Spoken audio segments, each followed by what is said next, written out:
PS4 news కి స్వాగతం. ముందుగా ముఖ్యాంశాలు. రైతు ప్రతినిధులతో రాహుల్ MSPకి చట్టబద్ధత ప్రైవేట్ బిల్లు తెచ్చే యోచన.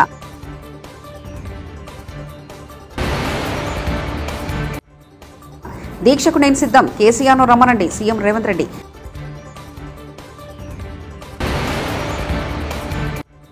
భూదోపిడీ కోసమై గత ప్రభుత్వం ల్యాండ్ టైటిలింగ్ యాక్ట్ తెచ్చింది చంద్రబాబు. తప్పు చేసిన ప్రతి వైసీపీ నాయకుడు శిక్ష పడాల్సిందే ఉప ముఖ్యమంత్రి పవన్ కళ్యాణ్. పండించిన పంటలపై కనీస మద్దతు ధర హామీ ఇచ్చేలా చట్టం చేయాలంటూ రైతుల చిరకాల డిమాండ్ పొందుకుంది. దీనిపై విపక్షాలు ప్రైవేట్ మెంబర్ బిల్ పార్లమెంట్లో ప్రవేశపెట్టే అవకాశం ఉంది.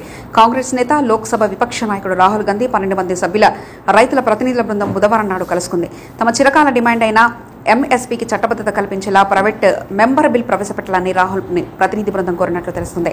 पार्लियामेंट में हम ज्यादा महत्वता देकर उसको पूरा कराने की कोशिश करेंगे. ये राहुल गांधी एक बात बहुत इम्पोर्टेंट विपक्ष के नेता मानयोग राहुल गांधी जी से हमारी हुई है. जो हरियाणा गवर्नमेंट ने हमारे किसानों के ऊपर जिस तरह का अत्याचार किया है उसको इन्होंने हमारे साथ वायदा किया है कि जो हरियाणा गवर्नमेंट वही गोलियां चलाने वाले, वही मारने वाले, वही इन्वेस्टिगेशन करेंगे और वो कैसे इंसाफ देंगे उसके ऊपर हमारी आवाज बनकर पार्लियामेंट के अंदर वो बात रखेंगे. प्रयास करेंगे कि हमें इंडिपेंडेंट. రాష్ట్రానికి నిధుల కోసం ఢిల్లీలో దీక్ష చేయాలని బారాస ఎమ్మెల్యేలు కేటీఆర్, హరీష్ రావు చేసిన డిమాండ్లపై సీఎం రేవంత్ రెడ్డి స్పందించారు. రాష్ట్ర ప్రయోజనాల కోసం ఢిల్లీలోని జంతర్ మంతర్ వద్ద దీక్ష చేసేందుకు సిద్దమని ప్రకటించారు. అయితే ప్రతిపక్ష నేతగా కేసీఆర్ వస్తే ప్రభుత్వాధినేతగా తాను వస్తానని రేవంత్ చెప్పారు.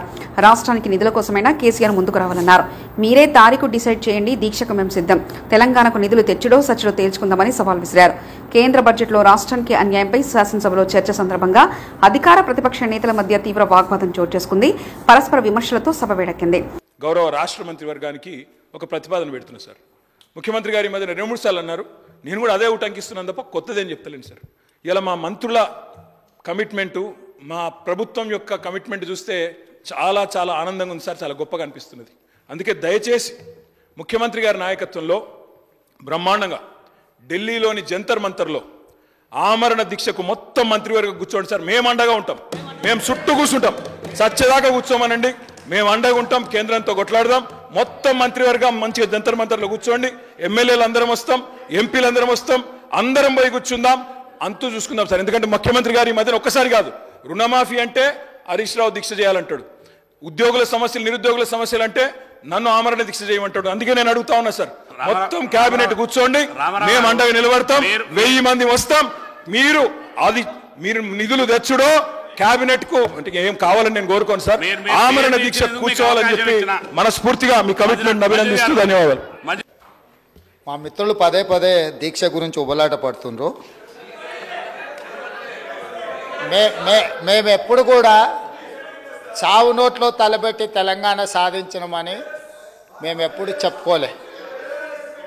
24 గంటలు తిరగకంటే ముందే నిమ్మకాయ రసం దాగి మేము నిమ్స్ హాస్పిటల్లో ఎక్కించుకొని మేము ఎప్పుడు దీక్షలు చేసి చావు నోట్లో తలబెట్టినమని అబద్ధాలు చెప్పలే. రెండవది, 100 రూపాయలు పెట్టి పెట్రోల్ కొనుక్కున్నాం కానీ 10 పైసలు పెట్టి అగ్గిపెట్టే కొనుక్కోక డ్రామా చేయడం ద్వారా శ్రీకాంతాచార్యని, ఓ ఈశాన్ రెడ్డిని, ఓ యాదయ్యను మేము బలి కొనలే. మేము ఎవరి శవాల ప్రాతిపదికనో ఎవరి ప్రాణాల ప్రాతిపదికనో మేము అధికారంలోకి రావాలని కోరుకోలేదు. కోల్పోయిన అధికారాన్ని మళ్ళీ ఇతర ప్రాణాలను బలిచ్చి కుర్చీలో కూర్చోవాలని అనుకోవడం లేదు. అయితే తెలంగాణ రాష్ట్ర విశాల ప్రయోజనాల దృష్ట్యా అక్కడ కల్వకుంట్ల తారక రామారావు గారు, ఇక్కడ తన్నీర్ హరీష్ రావు గారు దీక్ష గురించి ప్రతిపాదించారు. తప్పకుండా జంతర్ మంతర్లో చంద్రశేఖరరావు గారిని రమ్మనుండ్రి. చంద్రశేఖరరావు గారు, నేను ప్రతిపక్ష నాయకుడిగా చంద్రశేఖరరావు గారు, సభాపక్ష నాయకుడిగా నేను తెలంగాణకు నిధులు తెచ్చుడో అవసరమైతే సచ్చుడో తేలుద్దాం, మేం సిద్ధం. తారీఖు పెట్టండి, చంద్రశేఖరరావుని తీసుకొని రండి. ల్యాండ్ టైటిలింగ్ యాక్ట్ భయంకరమైందని ఏపీ సీఎం చంద్రబాబు అన్నారు. ఈ చట్టం రద్దు బిల్లుపై శాసనసభలో జరిగిన చర్చలో ఆయన మాట్లాడారు. గత ప్రభుత్వం ఏమాత్రం ఆలోచించకుండా ఈ చట్టాన్ని తీసుకొచ్చిందని ఆగ్రహాన్ని వ్యక్తం చేశారు. దీంతో భూ యజమానులకు చాలా సమస్యలు వచ్చాయన్నారు. ప్రజలను చైతన్యవంతం చేస్తే న్యాయవాదులు ఎక్కడికక్కడ ఆందోళన చేపట్టారన్నారు. ఈ చట్టం వచ్చి ఉంటే పౌరుల ఆస్తి హక్కును మింగేసే పరిస్థితి తలెత్తదని సీఎం వ్యాఖ్యానించారు. ఎక్కడికక్కడ ఆందోళన చేశారు. ఈ చట్టంగా వచ్చుంటే పౌరుల ఆస్తి హక్కును మొత్తం మింగేసే పరిస్థితి వస్తుంది. ఇప్పటికే అధ్యక్ష రాష్ట్రంలో ఎప్పుడూ లేనంత ఈ భూ వివాదాలు పెరిగిపోయినాయి. చాలా దిక్కలు ఇప్పుడు నా నియోజకవర్గం కుప్పం నియోజకవర్గంలో చూస్తే ఎప్పుడూ నాకు ఒక్క కంప్లైంట్ కూడా రాలేదు. 40 ఏళ్ళ నుంచి నేను అక్కడ సీఎంగా, ముఖ్యమంత్రిగా, ఎమ్మెల్యేగా, ప్రతిపక్ష నాయకుడిగా ఉన్నాను. ఈ 5 ఏళ్లలో జరిగిన అవకతవకలు ఆ నియోజకవర్గంలో ఎక్కువ కంప్లైంట్లు వచ్చేది భూ వివాదాలపైన వచ్చాయి. నేను చిన్న చిన్న మీటింగ్లు పెట్టుకొని మాట్లాడేటప్పుడు ఏదైతే 22A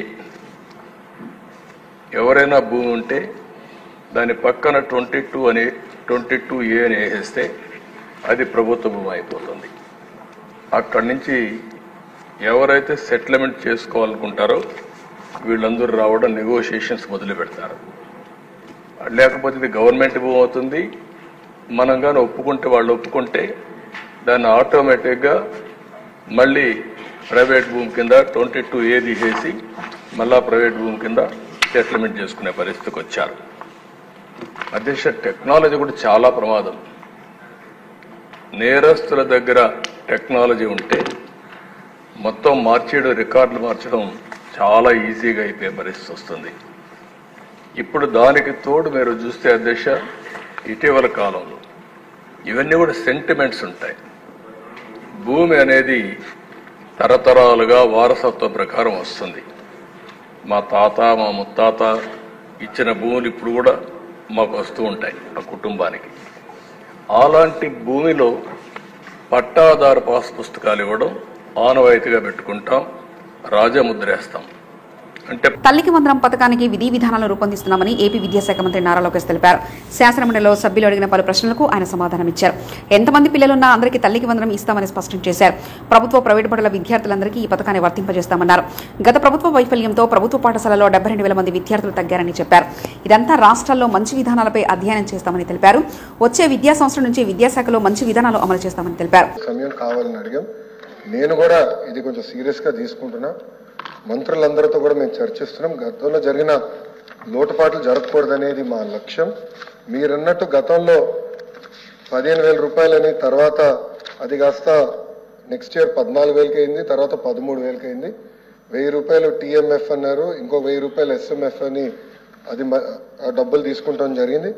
అంతేకాకుండా ఎలిజిబిలిటీ క్రైటీరియా కూడా మార్చడం జరిగింది. అధ్యక్ష, గ్రామాలు వచ్చే గల 5,000 రూపాయలు నెలకు వస్తే ఆటోమేటిక్గా వాళ్ళు ఎలిజిబుల్ అనేది, 5,000 కన్నా తక్కువ వస్తే ఎలిజిబుల్ అన్నారు. అట్లా మళ్ళీ దాన్ని మార్చారు. భూమి కూడా అది కూడా మార్చారు. దాని తర్వాత ఎలక్ట్రిసిటీ కన్జంప్షన్ విషయంలో కూడా కొన్ని నుస్ఖలు జరిగినాయి. ఇంతేకాకుండా పాదయాత్రలో కూడా నేను అనేక మందిని కలిసినప్పుడు వాళ్ళు చాలా స్పష్టంగా, మేము ఇప్పుడు అప్పు చేసి ఒక 4 వీలర్ 4th హ్యాండ్ బండి కొన్నాం అంటే 30,000 రూపాయలు, 40,000 రూపాయలు పెట్టి ఒక స్కార్పియో కొనుక్కున్నాం. ఇమీడియట్గా తీసుకున్న వెంటనే మా తెల్ల కార్డు పోయింది, దానివల్ల మాకు రావాల్సిన సంక్షేమ కార్యక్రమాలన్నీ పోయినాయని వాళ్ళు నాకు చెప్తాం కూడా జరిగింది. ఇది కూడా మేము డిస్కస్ చేస్తున్నాం. ఎందుకంటే గ్రామ సచివాలయం, వార్డు సచివాలయాలు స్వామి గారి కింద ఉంది, మళ్ళీ RTG నా కింద ఉంది. మీ ఇద్దరం కూర్చుని డేటాని కూడా ప్యూరిఫై చేయాలి, పకడ్బందీగా ఇది అమలు చేయాలనేది లక్ష్యంతో మేము చేస్తున్నాం. అధ్యక్ష, మీకు ఎలాంటి సందేహం అవసరం లేదు. అర్హులు ఎంతమంది ఉన్నా ఇవ్వాలనేదే ఎన్డీఏ ప్రభుత్వం లక్ష్యం. అది మేము సాధిస్తాం. రెండోది, ఇది బోత్ ప్రభుత్వం, ప్రైవేట్ పాఠశాలలకు వెళ్లే. ఏపీ అసెంబ్లీ సమావేశాలు కొనసాగుతున్నాయి. ఎక్సైజ్ పై శ్వేతపత్రం విడుదల సందర్భంగా డిప్యూటీ సీఎం పవన్ కళ్యాణ్ మాట్లాడుతూ మద్యంలో చాలా లోతైన విచారణ జరగాలని డిప్యూటీ సీఎం పవన్ కళ్యాణ్ పేర్కొన్నారు. ఎంతో దోపిడీతో దీంతో జరిగిందన్నారు. 15,000 కోట్లు కేంద్రం ఇస్తే ఆనందం వ్యక్తం చేశామని, అయితే రాష్ట్రంలో ఎన్నో వేల కోట్లు మద్యంలో దోపిడీ జరిగిందని, ఆ సొమ్ము వచ్చి ఉంటే ఎప్పుడో పోలవరం పూర్తయి ఉండేదన్నారు. ఇంత దోపిడీ చేసిన వారిని ఎట్టి పరిస్థితుల్లో వదలకూడదని అన్నారు. రాజకీయ కక్ష సాధింపు కాదని, తప్పు చేసిన వారికి శిక్ష పడి తీరాలని ముఖ్యమంత్రిని కోరుతున్నట్లు పవన్ తెలిపారు. ప్రైవేట్ బ్రాండ్స్ తాగి ప్రజలు ఏ స్థాయికి వెళ్ళిపోయారు అనేది ప్రత్యక్షంగా నేను కూడా చాలా, నా దగ్గరికి వచ్చి చాలా సమస్యలు చెప్పుకున్నాను. ప్రజలు ముఖ్యంగా గుంటూరు నుంచి ఒక బాధితురాలు వచ్చి భర్తను తీసుకొచ్చింది. భర్తను తీసుకొచ్చి నా భర్త నన్ను కొట్టేస్తున్నాడు, మీరు మాట్లాడండి, వీళ్ళు మందు తాగిని చెప్పి ఆవిడ పాపం బాధపడుతుంటే ఉన్న దెబ్బలు చూపించింది. భర్తను అడిగితే భర్త ఏమన్నాడంటే, నేను ఎప్పుడు ఇలా చేసేవాడిని కాదు, మందు తాగగానే నాకు అట్లా అయిపోతుంది, ఇది నర్వస్ డిజార్డర్ వచ్చేస్తుంది, న్యూరలాజికల్ డిజార్డర్ వచ్చేస్తుంది అనేది తర్వాత దీంట్లో తెలియదు అధ్యక్ష. ఊనే ఒకసారి అంటే ఇది ఇంకా విష్ణుకుమార్ రాజు గారు చెప్పినట్టుగా ఇది ఇంకా 3,000 కోట్లుగా చాలా లోతైన దోపిడీ జరిగింది. దీంట్లో లాస్ ఆఫ్ కన్సిడరబుల్ రెవెన్యూ దాదాపు 18,860 కోట్ల 51 లక్షలు అనేది ప్రాథమికంగా తేలింది. దీంట్లో అంటే ప్రజలకు కావాల్సిన డబ్బు, ప్రజలకి రావాల్సిన డబ్బు ఇవన్నీ కూడా ఎక్కడికి వెళ్ళిపోయినాయి.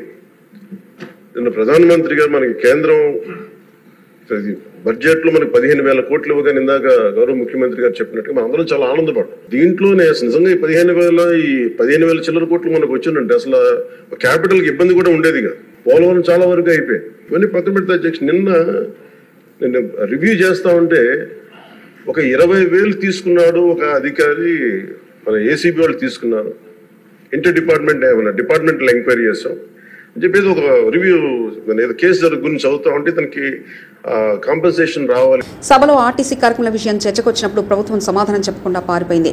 శాసనసభలో మీరు అధికార బలాన్ని చూపించి మా గొంతు నొక్కుతున్నారేమో కానీ రేపు ఆర్టీసీ కార్మికుల హృదయాలను మీరు గెలవలేరు. ఎప్పటి నుంచి ఆర్టీసీ వాళ్ళని ప్రభుత్వ ఉద్యోగులు గుర్తిస్తారంటే సమాధానం చెప్పకుండా దాటేశారు. మహాలక్ష్మి పథకానికి ఏప్రిల్ మే నెలలో డబ్బులు ఇవ్వలేదు, ఎప్పుడు ఇస్తారు అంటే దానికి సమాధానం లేదు అంటూ హరీష్ రావు చెప్పారు. ఇప్పుడు ఉపన్యాసాలు కొట్టి ఆరోపణలు చేసి తప్పించుకోవాలని ప్రయత్నం చేసినారు. శాసనసభలో మందబలంతోనో అధికారాన్ని ఉపయోగించో సభా నాయకుడిగా మీరు మా గొంతు నొక్కుతారేమో కానీ రేపు ఆర్టీసీ కార్మికుల హృదయాలను మాత్రం మీరు గెలుచుకోలేరు. ఇవాళ అర్థమైంది, రాష్ట్రంలో ఆర్టీసీ కార్మికులందరూ కూడా గమనిస్తా ఉన్నారు. ఈ ప్రభుత్వం ఎన్నికల ముందు ఏం చెప్పింది, గెలిచిన తర్వాత ఏం చేస్తుందో ఇవాళ రాష్ట్రంలోని ఆర్టీసీ కార్మికులందరూ కూడా చూశారు. జంతర్ మంతర్ వద్ద కేసీఆర్ ను రమ్మనండి, నేను కేసీఆర్ కలిసి అమరణ నిరాహార దీక్ష చేస్తాం, తెలంగాణ నిధులు తెచ్చుడో అవసరమైతే సచ్చుడో తెలుద్దాం, సీఎం రేవంత్ రెడ్డి. తప్పకుండా జంతర్ మంతర్లో చంద్రశేఖరరావు గారిని రమ్మనుండ్రి. చంద్రశేఖరరావు గారు, నేను ప్రతిపక్ష నాయకుడిగా చంద్రశేఖరరావు గారు, సభాపక్ష నాయకుడిగా నేను తెలంగాణకు నిధులు తెచ్చుడో అవసరమైతే సచ్చుడో తేలుద్దాం. అసెంబ్లీ వద్ద పీడీఎస్యూ ఆందోళన, తీవ్ర ఉద్రిక్తత, పెండింగ్ లో ఉన్న స్కాలర్షిప్ ఫీజు రియంబర్స్మెంట్ తక్షణ విడుదల చేయాలని చెలో అసెంబ్లీ ముట్టడికి పీడీఎస్యూ పిలుపునిచ్చింది. ఈ నేపథ్యంలో అసెంబ్లీని ముట్టడించేందుకు ప్రయత్నించిన పీడీఎస్యూ నాయకులను అరెస్ట్ చేసిన పోలీసులు, దీంతో పోలీసులకు విద్యార్థుల మధ్య తోపులాట జరగగా ఉద్రిక్తత నెలకొంది. జగన్ ధర్నాకు సంఘీభావం తెలిపిన అఖిలేష్ యాదవ్, జగన్ తో కలిసి దాడుల వీడియోలను వీక్షించిన అఖిలేష్, దాడుల ఘటనను అఖిలేష్ కు వివరించిన జగన్మోహన్ రెడ్డి, ఆంధ్రప్రదేశ్ ప్రభుత్వంపై అఖిలేష్ యాదవ్ కీలక వ్యాఖ్యలు, ఇక్కడికి రాకపోతే నాకు నిజాలు తెలిసి ఉండేవి కావు, అధికారంలో ఉన్న వారికి సంయమనం ఉండాలి, బుల్డోజర్ సంస్కృతికి మేము వ్యతిరేకం, ప్రభుత్వం ఏం చెప్పదలుచుకుంది, ప్రజాస్వామ్యంలో ఇలాంటి దాడులు సరికాదు, జగన్ తన కార్యకర్తల కోసం పోరాడుతున్నారు, ఉత్తరప్రదేశ్లో బూటకపు ఎన్కౌంటర్లు కూడా మేము చూశామంటూ అఖిలేష్ యాదవ్ వ్యాఖ్యానించారు. ఏపీలో ప్రజాస్వామ్యం కూని అవుతుంది. నారా లోకేష్ రెడ్ బుక్ పేరుతో రాష్ట్ర వ్యాప్తంగా హోర్డింగ్లు పెట్టి తనకు నచ్చని వారిపై దారుణంగా కక్ష సాధింపులకు పాల్పడుతున్నారు. ఏపీలో రాష్ట్రపతి పాలన విధించాలంటూ వైఎస్ఆర్సీపీ అధ్యక్షుడు వైఎస్ జగన్ వ్యాఖ్యానించారు.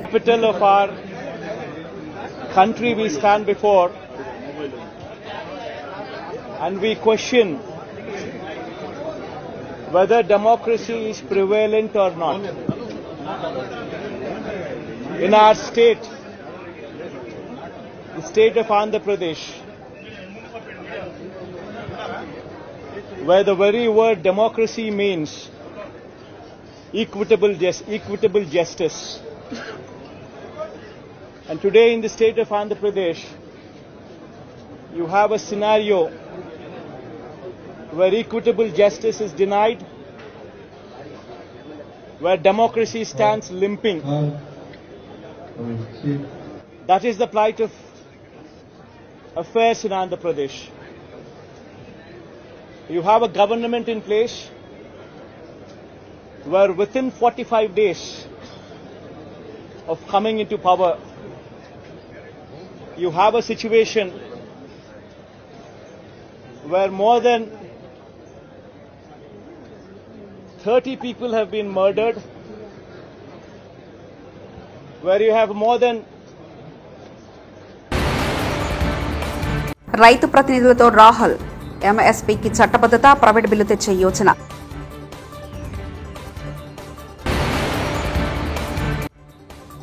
దీక్షకు నేను సిద్ధం, కేసీఆర్ను రమ్మనండి సీఎం రేవంత్ రెడ్డి.